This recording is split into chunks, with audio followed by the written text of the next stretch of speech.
मित्रांनो नमस्कार. कायदेशीर माहिती देणाऱ्या माझ्या यूट्यूब चॅनलमध्ये तुमचं स्वागत आहे. आजचा विषय कौटुंबिक पेन्शन. कौटुंबिक पेन्शन म्हटलं की डोळ्यासमोर काय येतं? गव्हर्नमेंटची नोकरी आणि नोकरी झाल्यानंतर ज्या रिटायर होतो माणूस, त्या रिटायरमेंट नंतर त्याला मिळणारं शांतपणे घर बसल्या पेन्शन जे मिळतं, त्या पेन्शनच्या जीवावरती तो आरामात त्याचा शेवटचं आयुष्य चांगलं घालवू शकतो. तोच नाही तर त्याची बायको, त्याची अविवाहित मुलगी, आई वडील यांना तो एक प्रकारे सुरक्षा कवच देऊ शकतो. मग आता कौटुंबिक पेन्शन म्हणजे काय ह्याची आपण आज थोडक्यात माहिती घेणार आहोत. पहिली गोष्ट म्हणजे पेन्शन देत असताना पेन्शनची व्याप्ती बघत असताना त्याचं डिपेंडंट कोण आहे हे पण समजणं आवश्यक पडतं. म्हणजे त्या व्यक्तीचा सर्वप्रथम जोडीदार, त्याची मुलं, त्याचे आई वडील, भाऊ बहीण आणि समजा इतर कोणी त्याच्यावरती अवलंबून असतील तर ती मंडळी. जर मुली आणि बहिणीचा विचार केला तर त्या एक तर 25 वर्षापेक्षा कमी आणि अविवाहित तर पाहिजेच पाहिजे, किंवा घटस्फोटित पाहिजे, किंवा विधवा असतील तर ते 25 वर्षाच्या वरील असतील तरी ते त्याच्यावरती अवलंबून आहे असं आपण समजू शकतो. अर्थात पालकांना या बाबतीत काही नियम नाही. पत्नी करता जी पत्नी पेन्शन मिळवायला क्वालिफाईड होते पतीच्या पश्चात, त्यांना पात्र राहण्याकरता एकच अट असते की त्यांनी पुनर्विवाह करू नये. पुनर्विवाह केल्यानंतर तो पेन्शनचा हक्क तिचा निघून जातो. आणि त्यामुळे एक नक्की असतं की कौटुंबिक पेन्शन हे एक प्रकारे कोणाला मिळतं हे आज आपण माहिती करून घेणार आहोत. ते महत्त्वाचं ठरतं, कारण एवढी सगळी मंडळी जंत्रवाळी झाली. तर पहिली गोष्ट म्हणजे बाय डिफॉल्ट, जर पुरुष गेला तर बाय डिफॉल्ट त्याची बायको हिला पेन्शन मिळते. तिचाच संपूर्ण अधिकार असतो, किंवा नॉमिनी, त्यांनी नॉमिनी म्हणून आई ठेवले असेल तर आईला मिळणार, बायको असेल तर बायकोला मिळणार.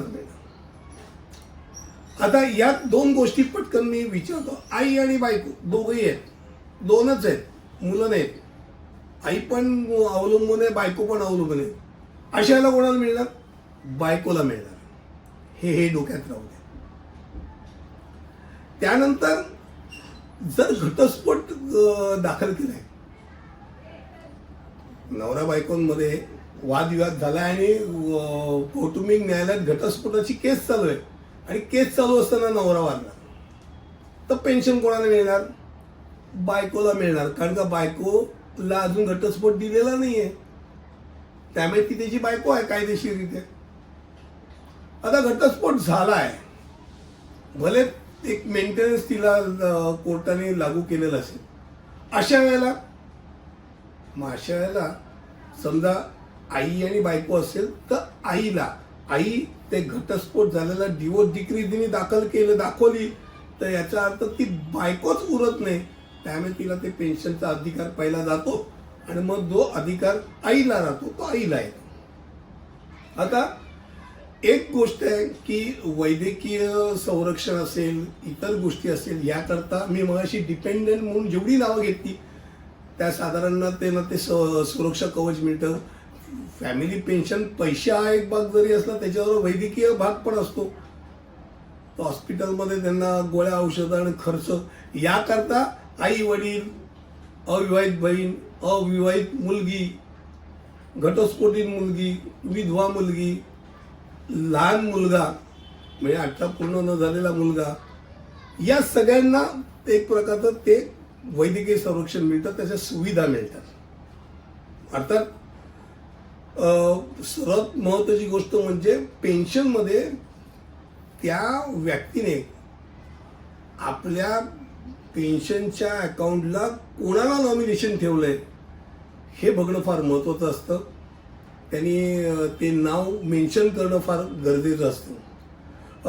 अविवाहित मुलगी आहे तर तिचं लग्न होईपर्यंत तिला पेन्शन मिळू शकतं. म्हणजे समजा दोन त्याला नवरा बायको आहेत, बायको अगोदर गेली नवरा पण गेला, त्याला एकच मुलगी आहे, अविवाहित आहे, तर ती जिथपर्यंत लग्न करत नाही तिथपर्यंत तिला पेन्शन मिळणार.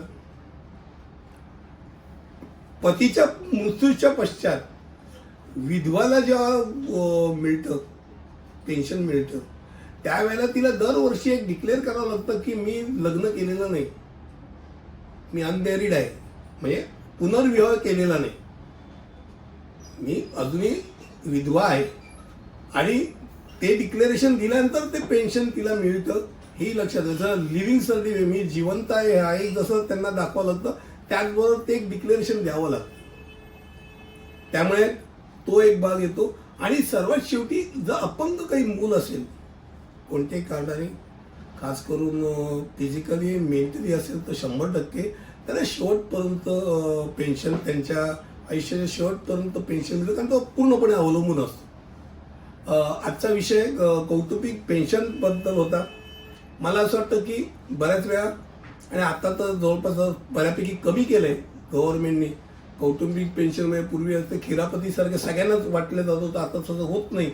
पण ज्यांना आहे त्यांच्याकरता ते कौटुंबिक पेन्शन नक्की कोणाला आहे याची माहिती देण्याकरता आजचा विषय होता. सेंट्रल, स्टेट, प्रत्येकाचे नियम वेगळे आहेत, हेही डोक्यात राहू द्या.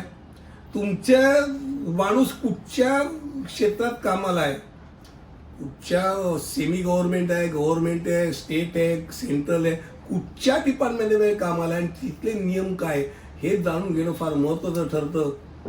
मी इथेच थांबतो. पुन्हा भेटू नवीन काहीतरी विषय घेऊन. तिथपर्यंत इथेच. धन्यवाद.